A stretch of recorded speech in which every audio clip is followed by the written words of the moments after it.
इम्तिहान के हॉल में सबको पेपर बांट दिए गए। एक लड़का खड़ा होकर लिख रहा था। शिक्षक, अरे तुम खड़े होकर परीक्षा क्यों दे रहे हो? छात्रा, दीदी हाई स्कूल की परीक्षा में बैठी थी तो फेल हो गई, इस तरह में खड़े होकर परीक्षा दे रहा हूँ। एक विदेशी और एक भारतीय एक होटल में मिले। विदेशी बोला, हमारे देश में लेडी जेंट्स जितना काम करती है और उतना ही वेतन पाती है। भटियाएं बोला, ये भी कोई बड़ी बात है, हमारे देश में लेडीज कुछ भी नहीं करती है, परंतु जेंट्स का सारा वेतन पा लेट है। एक आदमी गोधागाड़ी में आया और अंदर चला गया। इस बीच में घोड़े ने सड़क पर पेशाब कर दिया।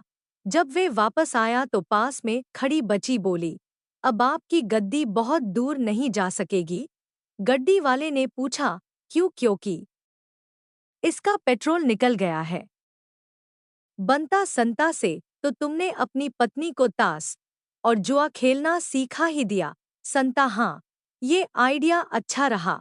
पिछले हफ्ते में उसने अपनी तनख्वाह का 1/3 जीत गया था। नेताजी गाड़ी से जा रहे थे। रास्ते में उनको ने ड्राइवर से कहा, अब तुम हटो, मैं गाड़ी चलाऊंगा। ड्राइवर ने जवाब दिया, शब, ये अपने देश की सरकार नहीं है जो राम भरोसे चलती रहे, ये मोटर है। संता ने संतों से कहा कि बंता इतना अच्छा पेंटर है कि एक बार उसने हंसते हुए बच्चे के चित्र को ब्रश के इशारों से रोते हुए बच्चे के रूप में बदल दिया। संतो, ये कोई बड़ी बात नहीं, ऐसा तो मेरी माँ झाड़ू से हाय कर दिया करती थी। होली का दिन था। लोग मस्ती में होली खेल रहे थे। एक पुलिस वाले ने 2 लोगों को पकड़कर थाने बुलाया था और इंस्पेक्टर शब से सीना तान कर बोला, हुजूर, आज मैं इन 2 मुजरिमों को रंगे हाथों पकड़ लिया। अब तो मुझे हेड कांस्टेबल बना दो प्लीज, या कुछ नहीं होता इन पुलिस वालों कुत्ते से। संतो और बंटो कुछ वक्त बाद मिली तो संतो ने पूछा, बहन, तुए पप्पू का उंगली चूसना कैसे छुड़ाया? बंटो, कुछ खश नहीं है बहन, उसकी निकर ढीली सी दी है, वो उसे ही पकड़े रहता है।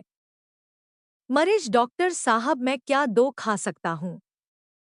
डॉक्टर, रोटी बिना चौपड़ के, घिया की सब्जी या खिचड़ी, बस यही खाना है। मरीज का बाप, बेटा ये भीख मांगों का डॉक्टर मालूम होता है, बड़े आदमियों की बर्बादी नहीं है ये डॉक्टर, इसको 10 रुपए देकर वापस भेजो और किसी बड़े डॉक्टर को बुलाओ। चुनीलाल, ये मेरे दोस्त नदीम की कब्र है, इसके पास जो भी कुछ था वो सब उसने चैरिटेबल ट्रस्ट को दे दिया था। सुरेश, तुम्हारा दोस्त बढ़े उधर दिल का है, उसने क्या क्या दिया? चुनीलाल, 4 बिन शादी हुई बेटी।